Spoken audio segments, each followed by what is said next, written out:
Every now and then in the 254, you'll come across a brand that is so impressive, you'll be like, what? That's Kenyan? Wow. That is what we've got in this episode of What's Good Africa Kenya Edition 3. I'm about to meet up with Daudi, a young man who is making waves in the fashion industry, and later on, I'll be talking to Steph, a lady who's about to become your next favorite rapper. Let's go.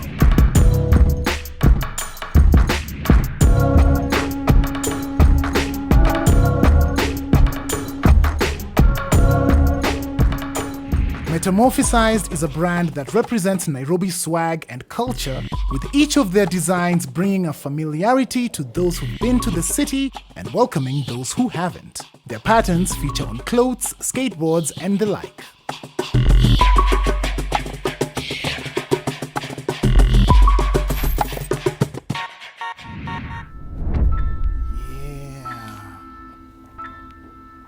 Yeah. Unique. Daudi. Welcome, man. Thank you, bro. Nice having you here. Yes, thank you very much. So this is Studio 18, Yes, it is. Yeah. Quick one. Why Studio 18? Funny thing, Studio 18, this is actually Studio 18 at Ke3 Trust. Oh, okay. So we just took the name of the studio, of the space. Then from there, we just move along with it. It's easier for someone coming in, and it's a cool name. Right, you come through, you see Studio 18, and like, yes, this is what I'm looking for. I'm looking for Studio 18. Exactly. Oh, cool. And you said we. This is not just you? Yeah, Studio 18 is a collective of 3 brands. So we have Akiba Hayozi, and we have Nairobi Apparel District. Then Metamorphisize. Yes, indeed. Okay, I like that. Artists coming through together to make some good stuff. For sure. So hit me up about Metamorphisize. First of all, that name, there's something, I feel like there's something scientific to that, to coming up with that name. What's up with that? So metamorphosis, basically it's like growth of like insects from larva to like a butterfly. School. So the name basically is around growth. So that's the main reason I call it Metamorphisize. I first started out as a model in Nairobi. You can tell by the looks. I didn't want to say it, but okay, no longer model, retired model now. Then off of modeling, I just drove myself into more clothing. Then I started doing samples, and from there, just grew into what I am right now. So like back in your modeling days, were you like trying out different clothes and that's like, man, I can do so much better? Was that part of the thing that pushed you towards? Slightly. And also, I've always been into fashion since I was a young kid and everything. That's what's up. And I've never really had someone to look up to in the fashion scene. Apart from like a few brands, we have Bongo Sawa, who were back in the day when I was modeling. And I've always been into streetwear. So from there, I just started making stuff I didn't see and wanted to have them here. Then it grew from there. So the inspiration was like, you wanted to put out stuff that you don't see, but you feel definitely, the culture, the people can definitely rock with it. Yeah, and stuff I'd also love to wear on a daily basis. Yeah, I mean, I see you. I really like the jacket. I like the design on it. Thank you so much. Streetwear is where it's at. That's a thing for you right now. Yeah, for now, streetwear. We don't know what holds in the future, but because in Kenya, streetwear is like the biggest culture, because everywhere you go, you'll see someone wearing jeans, sneakers, But funny thing in Kenya, they don't really wear our own stuff. Like it's really hard for you to hear there's a streetwear brand, in Kenya. But that's what you're trying to bring, like just to build the culture in Kenya. Show people that you can rock some local stuff and it will look just as good, if not better. Yeah, definitely. Because man, that's definitely something I'm down for, and I like that you're doing that. So what are some of the what are some of the inspirations for you when it comes to your designs?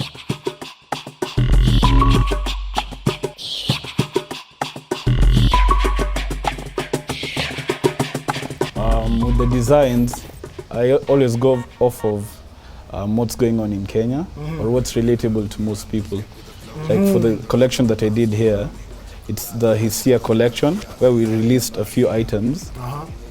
It was based off of, Hisia is emotions. Right, so based off of the emotions that were around Nairobi and Kenya last year.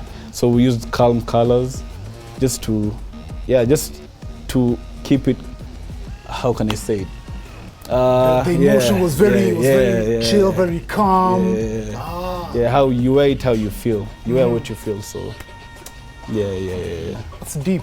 Wear what you feel, because if you feel good, you look good. Yeah, definitely. I like, and speaking of designs, like, there's some you just see and you're like, oh my God, this is so Kenyan. Like this thing around here, I'm like, if you are, we say 30 and above, if you're 30 and above, you saw this a lot on the TV. Definitely. If you're under, pole sana, you know. One of those, if you know, you know. So it's about, you take things that are very relatable. Very relatable. Yes, very relatable to the Kenyans, and then you put that on some clothes and Yeah, like here we have the Zamani collaboration, Zamani skateboards and Metamorphisized, where we used the KBC logo, the Sautia, the Voice of Kenya logo, with our brand logo here, which was really cool. Then we did a few more t-shirts. I'm not sure if you can see them, but basically. I like these. Like this is really fresh. Yeah, definitely. This is KICC. Right? Yeah. So here, this is Uhuru Park. There's a place called The Gap, where where when as a skater, when you're able to jump off of it from here to here, it's like it's waiting. It's the rite of passage. Yeah, it's the rite of passage for skaters in Nairobi mostly. Hey, and there's something really interesting about this, like the overall design. I get that vibe for like church windows. Church bus. That's it, right? So that's intentional. Yeah? It was intentional, because as you said, like it's symbolic. It shows like it's a glorified place. In the skateboard community. Sanctimonious, some people would even say. Definitely. I like the thinking. I see butterflies. Are you a fan of butterflies? Definitely, with Metamorphosis. I see you. You Okay, I get you, bro. Yeah. Oh man, that's wicked. So like, how long have you been doing this? So I started off in 2018. Yeah, just as a collaborative project, with Nairobi Apparel District, who we are with them right now. We did one collaboration, then from there is when I got serious with everything. Yes, 2018 till now. Yeah. You got serious with it, and now it's definitely starting to have some good returns. It's starting to make sense. Yeah, I like it's all about following your passion. Because I'm always a big believer that if you do something that you're really into, even without wanting to, utapata tu, you're just putting 100 into it, definitely. And it's all about the creativity, right? Man.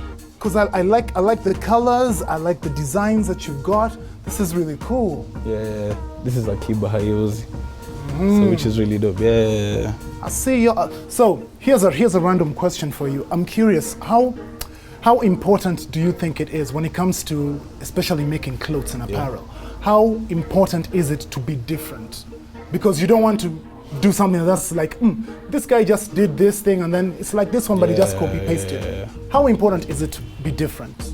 I feel like it's really important. Actually, first things first, getting your crowd and people who understand your brand. They're not buying into what they've seen somewhere else. They're buying into you. Yeah. Yeah. Okay, so now that you have said that, follow-up question, which is even more difficult. How do you maintain the authenticity, the creativity, the originality with because you're making different ones. You make this, you make the jackets. How do you manage to like keep it consistent? I think it's off of like getting inspired with a few things. As I said, I get off of things that are relatable in Kenya and how I feel and what I want to wear. Yeah, because I also have a different sense of style it's not everyone's wear.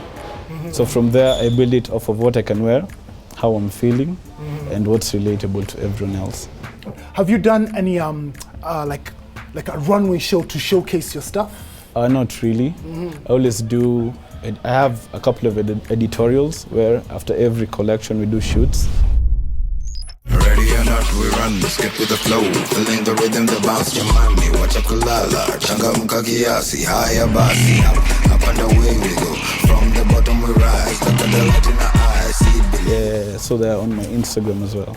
Yo, I saw the Instagram and I was just like, these, like the outfits are so cool. Like the jacket, the yellow with the straps. Like that's my jam. I would definitely rock up something like that. Like, I think it can even be like a Nairobi identity, right? Definitely. Yeah, because I feel like in your designs, it's very, if anyone who stayed in Nairobi for even a year, they'll be able to see something and be like, it brings back that nostalgia. When you travel with them, it'll definitely get people outside getting more interested in finding the clothes, right? Definitely, yeah. I like how you're thinking. So, where can they find them? So you can find us at Corner Trust, which Studio is, 18. Yes, Studio. Just ask for Studio 18 and you'll be at the place. Yeah, Corner Trust is in Kilimani, on Likoni Close. So yeah, always welcome. Come through, man. Come through. Yeah, cop some dope streetwear, Nairobi made streetwear, made in Kenya, man. Made in Kenya, 100%, right? 100%, yeah. Yo, this is what's up. You gotta promote that local. Promote that local. My dream would be to see everyone in Nairobi wearing like all local stuff, you know, because this is hard work. Like, how long does it take to like make these shirts? All this, it must take a minute, right? It takes a while. Most of the time taken is creating the item, like the idea behind it and everything, but executing it, we always do most of the stuff in studio. Right here? Yeah, where we press the items, heat pressing them. We have screen printers here and everything, yeah. And you said the inspiration is just from things that are relatable to Kenyans, to Nairobians. Yeah. One item that has really sold is the sportsman tee. Oh, yeah. Throwback. Yeah, it's something everyone knows. Everyone knows this. And out of curiosity, is this a... That's our logo. Is it a... It starts with a B. Yeah, beetle. A beetle. Yeah, beetle. Yeah. I almost embarrassed myself. You don't want to know what I was gonna say, but yeah. So that's the beetle. That's your that's your logo. That's the brand logo. You see that, you know that's Metamorphisized. Yeah, definitely. Wicked, bro. I am digging it, and I think you got a great thing going here, bro. Thank you so much, man. Keep on doing it. Come through to Studio 18 and you will find all this and then some, yeah? Definitely. Wicked stuff. I want to see whether I can like try something or at least cop something, so you know. I wouldn't mind like trying on a jacket or something, yeah? Yeah, we'll definitely try one. Yes! Let's do one it. Or two or three, we don't know. Yeah.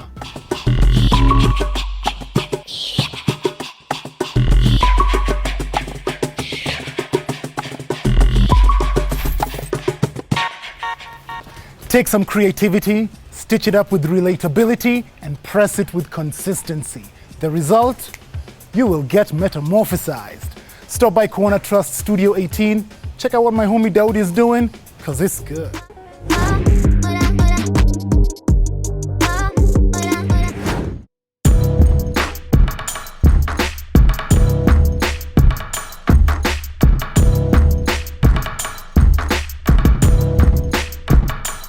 Stephanie Gogo, aka Steph, is a 23-year-old rapper, singer, and songwriter whose debut EP Change reveals different sides of her personality with each song.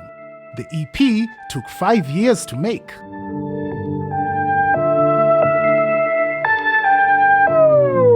I like the fact that we're so bright and we're in such a bright place. I love it. It makes sense, right? Makes so much sense. Actually, Steph, I'd describe you as a garden salad. Why a garden salad? Because you're fresh, okay, more or less green in the game, and you're colorful. I mean, look at all this color, and you're also full of flavor. Thank you. There's so many sides to you. Thank you. That's the thing. So let's just start this salad from the very top and find out, like, where did Steph come from? Steph is from Nairobi. I'm a Nairobi baby. I love the city, born and raised here for the most part. Done uni in Mauritius, so I lived on the island for about 5 years. Fancy. What was that like? Must have been like, was it all, drinking cocktails, chilling? No. That's what everyone thinks, and I thought the same until I landed. That's how they got you? Yeah, that's how they got me there. And I've been around music and art. In general, I'm a creative in every sense of the word. It shows. I've worked in the fashion industry. It shows. Thank you. Yeah, and now music is something that's always been a part of my life growing up. Just my favorite mode of expression. Yeah. And you express it so well. In fact, let's talk about rap influences. I listen to none of them. Said they're doing a road, none of them youths be trapping. Said they want the smoke, none of them boy they're backing.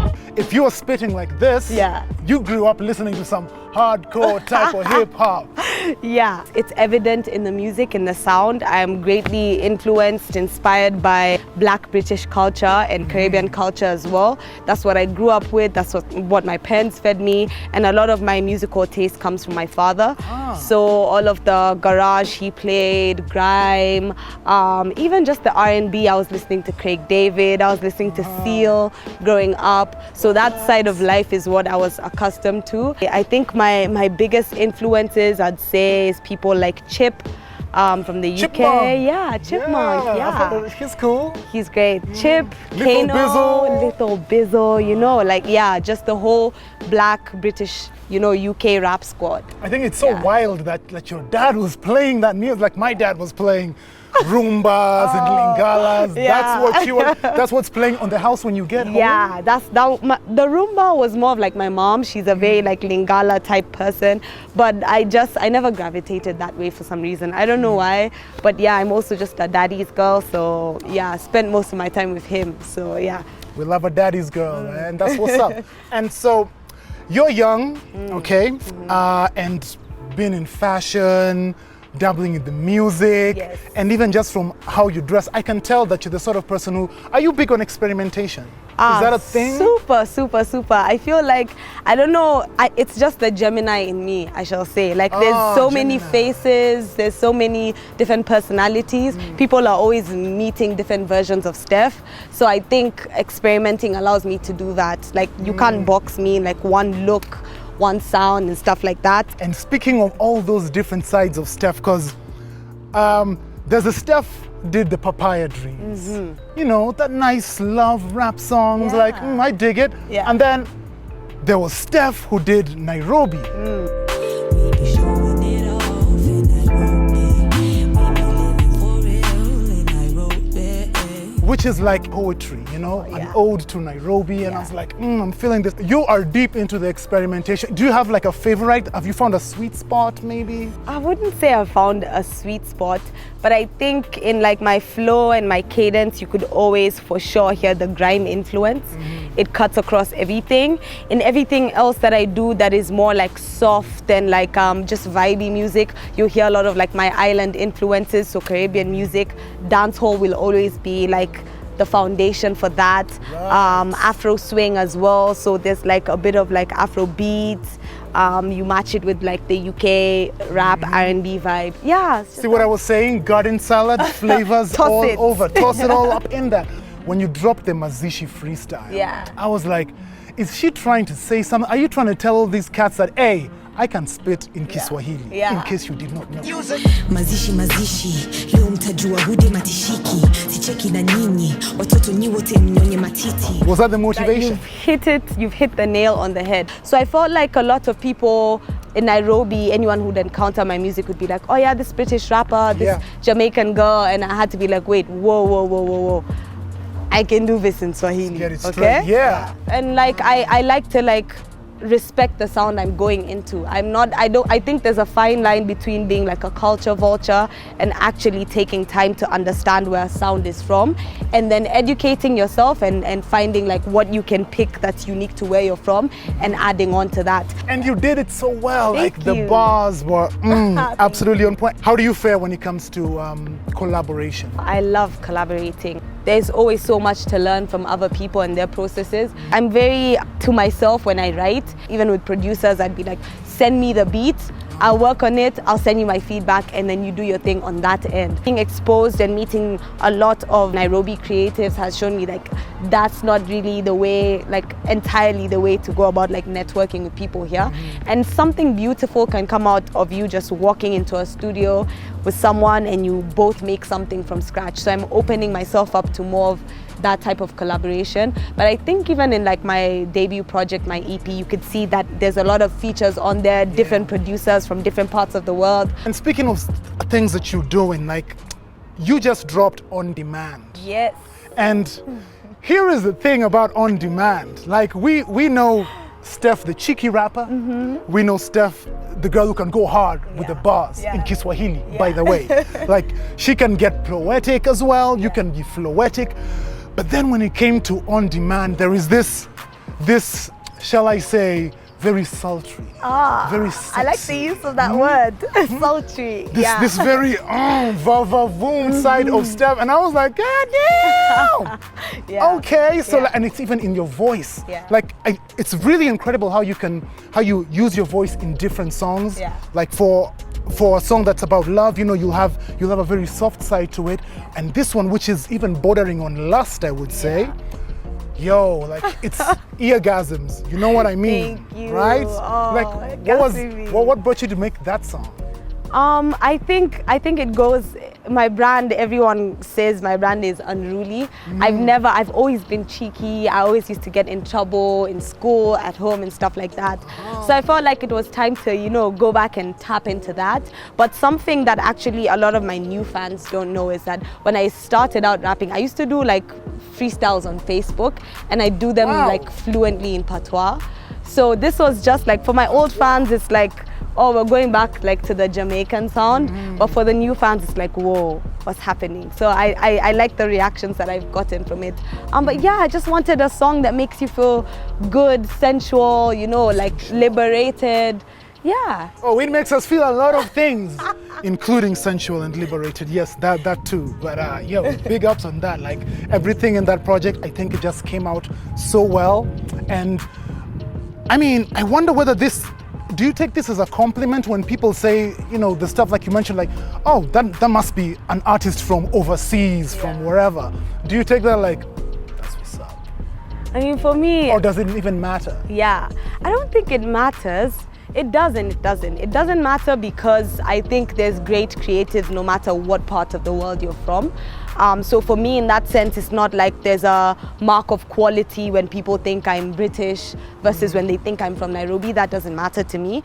But in terms of having a universal sound, which is something I've always wanted to have, like, speak out in the music, I feel like that's a compliment.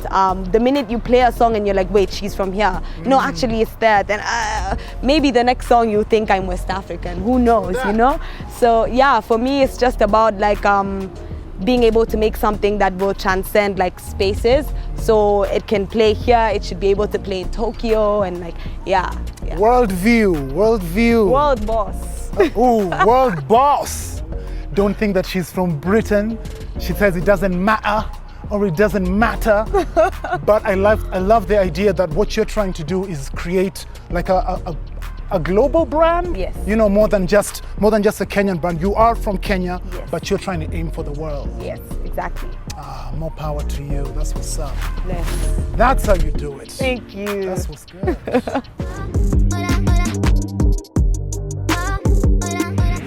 One thing I appreciate about all the emerging Kenyan talents is the fact that they are humble enough to acknowledge their roots, yet bold enough to eye the world stage. Shout out to Daudi for coming through for Metamorphized, as well as Steph for bringing her grace, her poise, and her bars. Catch you on next week's episode of What's Good Africa Kenya Edition 3. We definitely have a whole lot more for you to see.